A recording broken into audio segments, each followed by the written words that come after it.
प्रभु का वचन सुनाते सुनाते। सो कहने का मतलब यह हो गया कि वो लड़ाई लड़ता है और लड़ाई करता है। अब आगे देखो, 5 क्वालिटी हो गई सवार की, और 6वीं क्वालिटी है उसकी आंख आग की ज्वाला। बोलो, उसकी आंख आग की ज्वाला। अरे बाप रे बाप, क्या है? आंख की ज्वाला। हमको आंख देखे तो कितना अच्छा लगता है, और ना दिखे तो चश्मा लगा लेते, परंतु जिस आंख से आग निकले तो अरे बाप रे। अब देख लीजिएगा, ये आंख कोई डरावनी आंख नहीं है, यह आपको भयभीत करने के लिए नहीं है।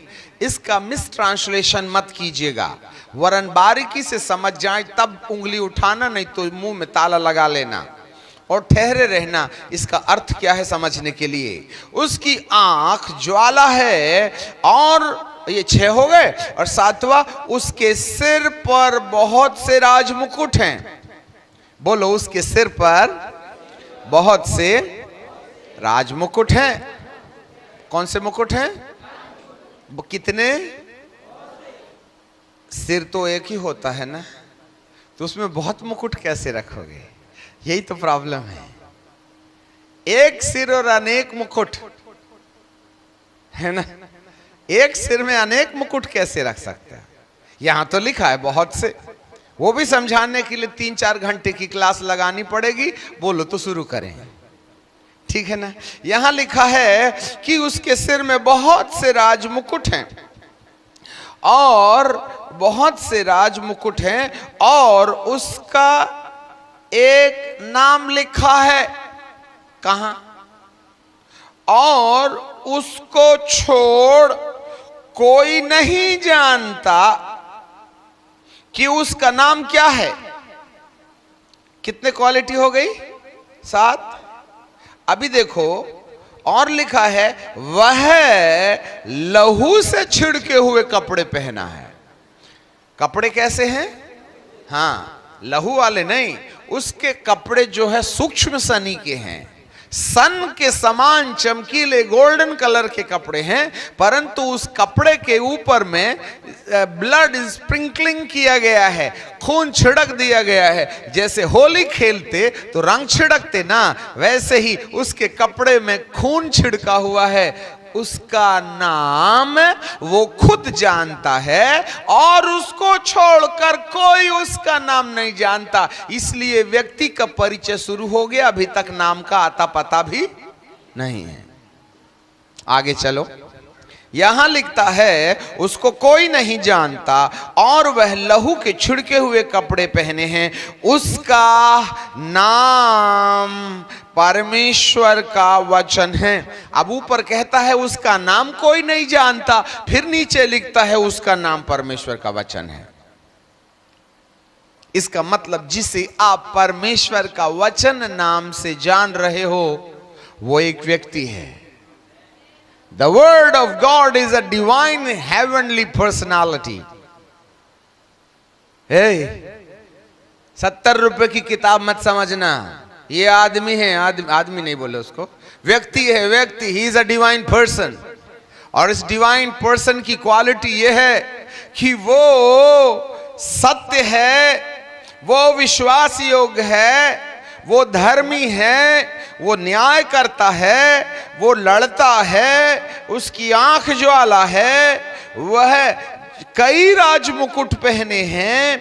उसका नाम वो खुद ही जाने, हम नहीं जान सकते। वो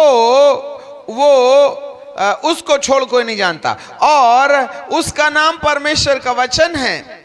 वह लहू का छिड़का हुआ मलमल का कपड़ा पहना हुआ है। ये एक ऐसे सवार के ऊपर, एक ऐसे सफेद घोड़े के ऊपर बैठे सवार की कल्पना करिएगा, और उसको संबोधित किया गया कि ये परमेश्वर का वचन है। जोरदार ताली, ठीक है। परमेश्वर का माइंड क्या है? उसके विचारों का अंगीकार क्या बन गया? परमेश्वर का वचन। समझ गए? और उस परमेश्वर, इधर देखो, 1 मिनट भी यदि आपने स्लिप कर दिए ना, तो बड़ा धन खत्म हो जाएगा। फिर से सुनिएगा, परमेश्वर के माइंड से, दिमाग से निकला हुआ प्लान,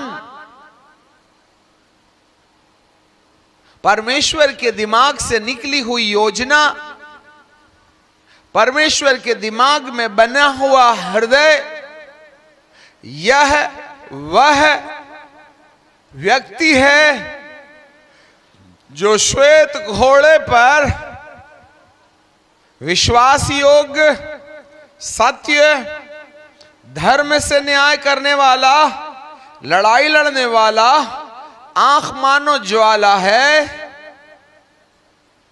जो खून सने कपड़े पहना है मलमल के, उसके सिर में कई राज मुकुट हैं। यह है वो परमेश्वर का वचन।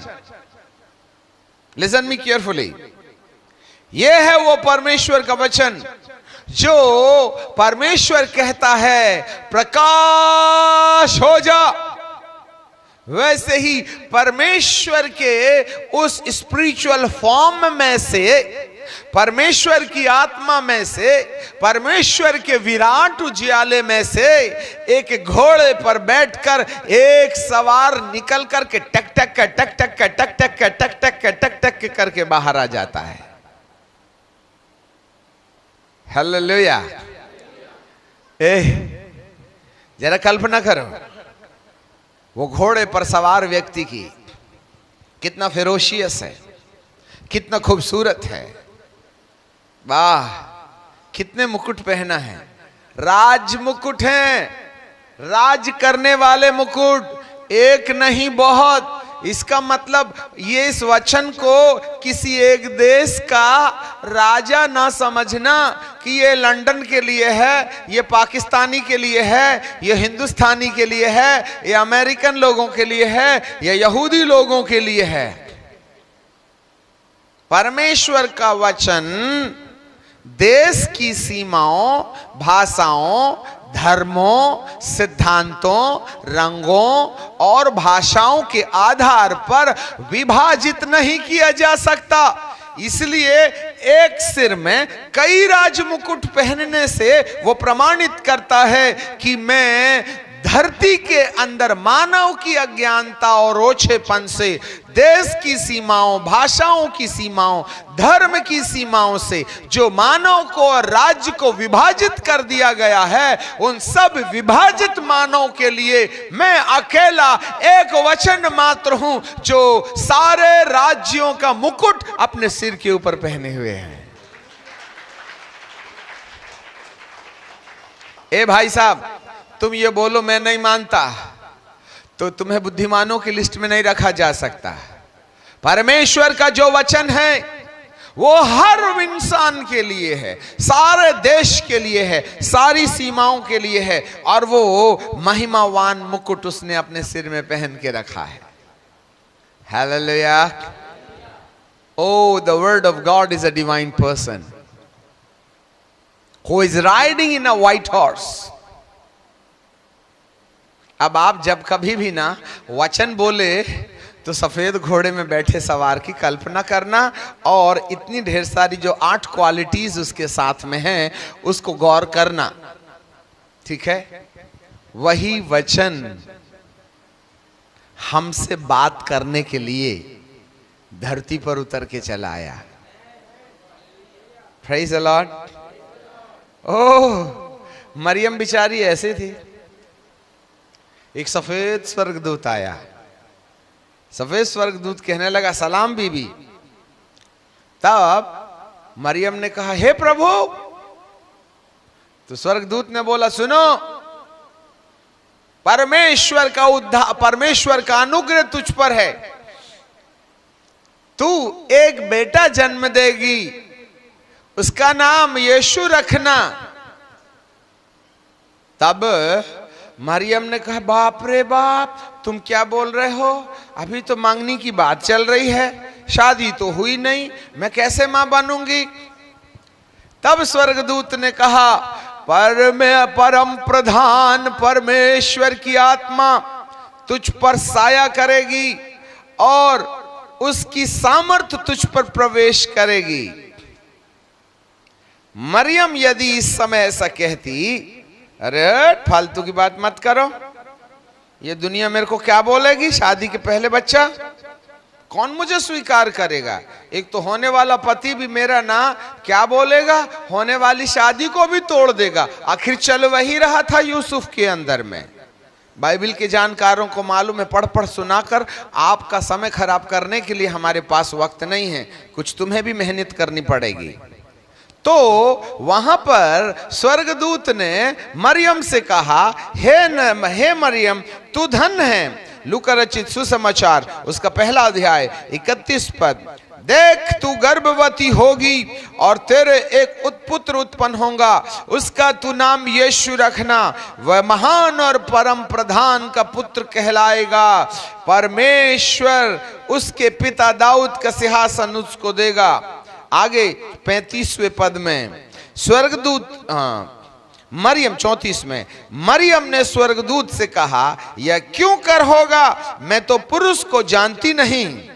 स्वर्गदूत ने उसको उत्तर दिया, पवित्र आत्मा तुझ पर उतरेगा और परम प्रधान की सामर्थ तुझ पर छाया करेगी, इसलिए वह पवित्र जो उत्पन्न होने वाला है परमेश्वर का पुत्र कहलाएगा।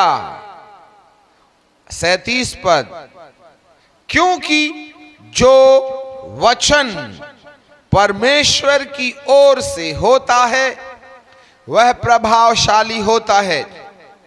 मरियम ने कहा, देख मैं प्रभु की दासी हूं, मुझे तेरे वचन के अनुसार हो। तब स्वर्गदूत उसके पास से चला गया। हालेलुया, गौर फरमाइए, परमेश्वर के वचन के अनुसार हो। जिब्राइल स्वर्गदूत आया, इधर देखो, जिब्राइल स्वर्गदूत मरियम के पास आया, सलाम, भयभीत हो गई मरिया।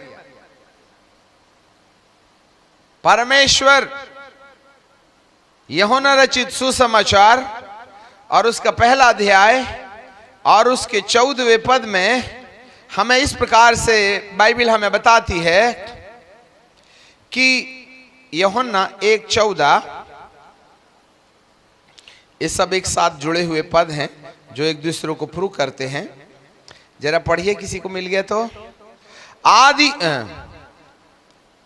वचन देहधारी हुआ, यह हमें चले हम पढ़ ले, यूहन्ना के 14, और वचन, हमारे पीछे बोलिए, और वचन देहधारी हुआ और मनुष्यों न, माफ कीजिए, और अनुग्रह और सच्चाई से परिपूर्ण होकर हमारे बीच में डेरा किया। हमने उसकी ऐसी महिमा देखी जैसे पिता के एकलौते की महिमा। वचन देहधारी हुआ, बोलो ना, फिर से बोलो, जोर से बोलो, 3 बार बोलो।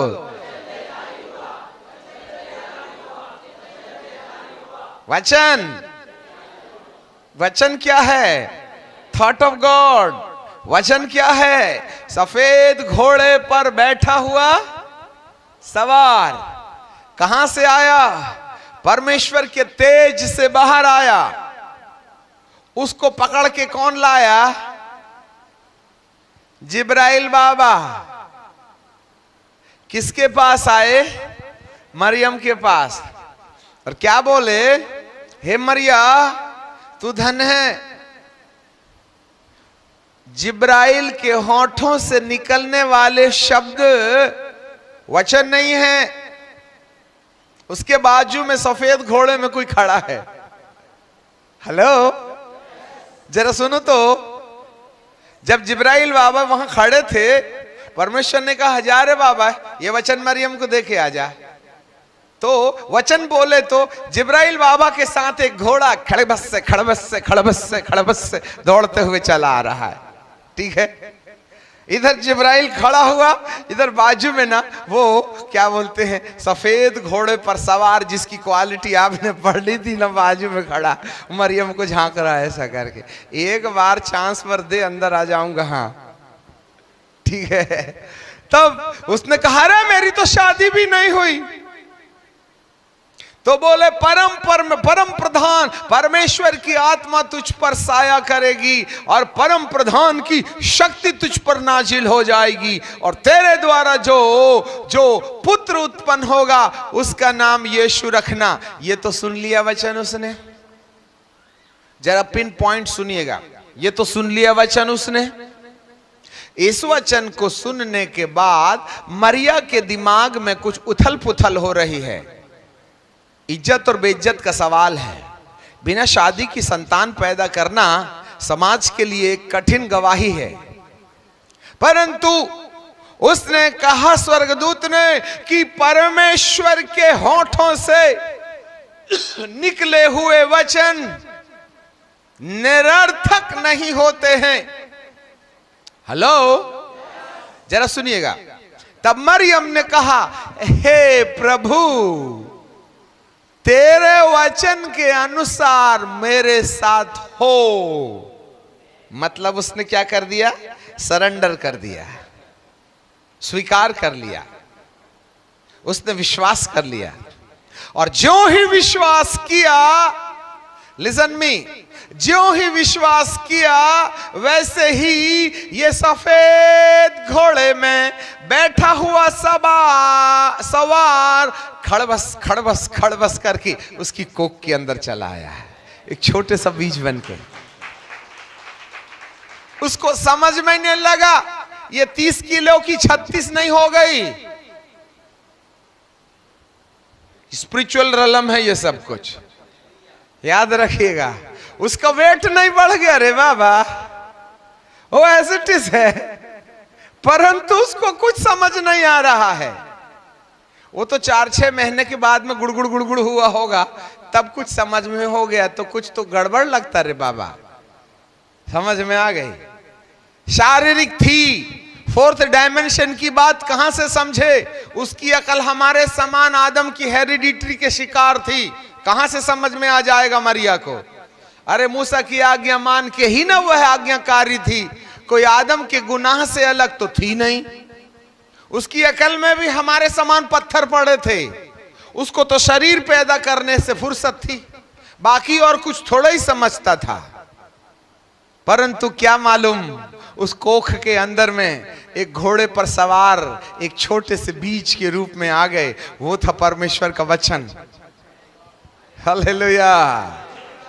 घोड़ा, अब वो घोड़ा भी गया होगा कि नहीं गया होगा मालूम नहीं, उसको घोड़े को छोड़ो, अपने को सवार से मतलब है, ठीक है ना? सवार अंदर है, उसका नाम है विश्वास योग्य, उसका नाम है सत्य, उसका नाम है धर्मी, उसका नाम है न्यायी, उसका नाम है लड़ने वाला, उसका आंख ज्वाला है, उसने राज मुकुट पहने हैं। अरे रे रे रे रे रे रे, उसने सफेद कपड़े पहने हैं, उसने लहू छिड़काए कपड़े पहने हैं। आ गया इस कोख के अंदर में, वचन देहधारी हुआ। मैं मेरे यीशु की नूरानी के बारे में बताते रहूं ना, तुम तो 15-20 दिन टिफिन का डब्बा लेके यहीं बैठो, ठीक है ना? हम आपको बताएं, खुद सीख लेंगे, इतना मजा आएगा। सिखाने में सीखते हैं हम।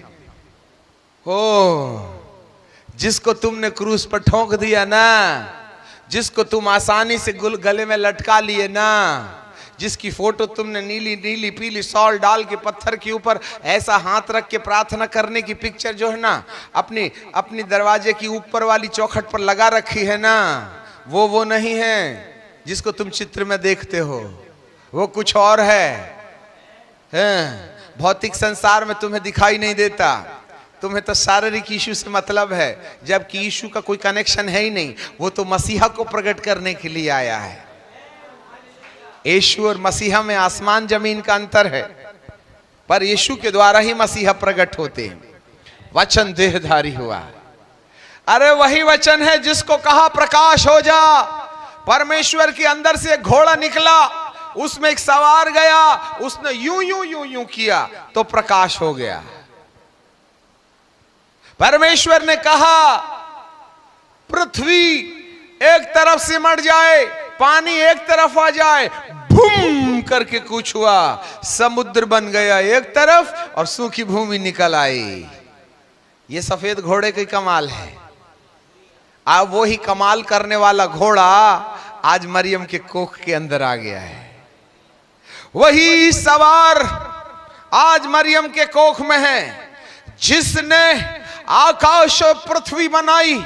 परमेश्वर ने कहा दिन और रात की प्रभुता के लिए चांद और सितारे हो, चांद हो जाए, रात को सूरज हो जाए, दिन को। अरे परमेश्वर के दिमाग से, उसकी आत्मा से सफेद घोड़े पर बैठकर एक सवार टक टक के टक टक के टक टक के टक टक करके आकाश गंगा में गया और उसने यूं यूं यूं यूं किया। अरे सूरज बन गया। रे बाप, जब से जल रहा है डीजल पेट्रोल, उसका खत्म ही नहीं होता। सोचो तो सही, ये सवारी का तो करामात है ना। अरे तुम एक ऐसी लाइट बना के बताओ जो 12 घंटा 14 घंटा बिना चार्जिंग के चल जाए, हैं? पता नहीं कितने करोड़ साल से जल रहा है, बुझता क्यों नहीं, समझ में नहीं आता। तुम्हारी गाड़ी के बेरिंग खत्म हो जाते, हमारी पृथ्वी के बेरिंग अभी तक क्यों नहीं घसे? चलती चलती है और नॉन स्टॉप चलती है। वाह, घोड़े का पावर दे, घोड़े के ऊपर सवार का पावर देखो। तुम तो कल्पना अपने घोड़े से करते हो, 5-6 फीट का होगा, 7 फीट का, और उसका सवार मतलब 6 फीट आदमी। चलो कोई बात नहीं, सांसारिक बुद्धि से यही घोड़ा समझ लो और यही सवार समझ लो, कम से कम समझो तो। हालेलुया। हर हर हर हर। वो सूरज बन गया। उस जमाने में निकला था परमेश्वर के अंदर से ये सवार, उस जमाने में निकला था सवार, वो आंख की ज्वाला वाला सवार, राजमुकुट पहनने वाला सवार, लहू छिड़क के कपड़ा पहनने वाला सवार चला जा रहा है। उसने कहा खुल जा सिम सिम, हो गया सूरज। और जब से खिलखिला रहा है ना, अभी तक दत्कड़ी बंद नहीं हुई इसकी, सूरज की। वो सूरज जिस सवार ने बनाया है, वो सूरज बनाने वाला सवार आज जिब्राइल के साथ में खड़े होकर के, वही सवार परमेश्वर के अंदर से निकल के आया और 6 फीटी महिला मरिया के सामने खड़ा हो गया। उसे कुछ नहीं दिखता है, उसे तो जिब्राइल दिखता है, पर वो क्या जाने इस जिब्राइल के बाजू में और कोई खड़ा हुआ है जो उसकी कोख के अंदर में एक ऐसे 6 फीटे आदमी को जन्म देना चाहता है, जिसने सूरज बनाने का काम 4000 साल पहले करके आया है।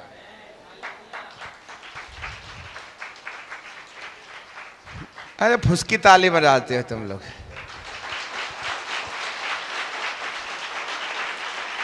हालेलुया। आजू बाजू जाने वाले को देखोगे तो हमने कौन से मोती फेंके तुम्हें क्या मालूम, तुमने तो जूता के नीचे रौंद दिया। इसलिए हम बोलते हमारा एक एक शब्द नपतुला है। हमने पहले ही कहा था कि पैर में सांप लिपट जाए तो 12:30 और 1 बजे के बाद बाहर ले जाके झटकेंगे, मतलब वचन सुनने के टाइम पर नो हरकत। हालेलुया। जाग रहे हैं? अरे बाप रे बाप, ये मरियम के कोख में ऐसे ही नहीं आ गया, इतना बड़ा कटरपिल्ला बन के सूरज बनाने वाला है, चांद बनाने वाला है। धरती को एक बार घुमा दिया ना तो ये रुकने वाली नहीं। न्यूटन तो समझे थे कि ये क्यों चलती है और रुकती क्यों नहीं, और रुकती है तो चलती क्यों नहीं। जड़त्वता के नियम को समझने वाले को हम देवता बनाते हैं, परंतु जड़त्वता के बनाने वाले को अभी तक समझ नहीं पाते हैं। हम वैज्ञानिकों की किताबों को दीमक के समान खा करके थोड़ी सी अकल खोपड़े में आ जाए तो अपने आप को वैज्ञानिक समझने लगते हैं, परंतु उस बुद्धू को जितने देर में समझ में आई, उसके बुद्ध को पहचानने के लिए अभी भी हमारी अकल में पत्थर पड़े हुए हैं। वैज्ञानिकों को ईश्वर समझते हो? अरे जिस न्यूटन के नियम को न्यूटन ने जान लिया और आपके सामने रखा, उस नियम को बनाने वाला है कौन? अरे उस नियम को बनाने वाला वही सफेद घोड़े पर बैठ करके टिक टिक के चलने वाला है, जो मरियम के कोख में आ गया है। सूरज बनाने वाला इधर है, चांद बनाने वाला इधर है, न्यूटन का नियम बनाने वाला इधर है। पत्थर नीचे क्यों गिरता रे बाप, ऊपर क्यों नहीं जाता? पागल बना दिया उसको। समझ में आ गई बात? आदमी को बहुत देर में समझ में आती है। परमेश्वर है वो परमेश्वर, समझ लो। जिसने इस पुत्र को समझ लिया ना, ओ माय गुडनेस, और तुम उसी के लिए, उसी के समान होने के लिए बुलाए गए हो। शाम के संदेश को तो हमने छुए ही नहीं। हम तो ओरिजिनल कॉपी को देख रहे हैं जिसकी जेरोक्स हम तुम बनना चाहते हैं। पहले अपने मूल को तो जानो।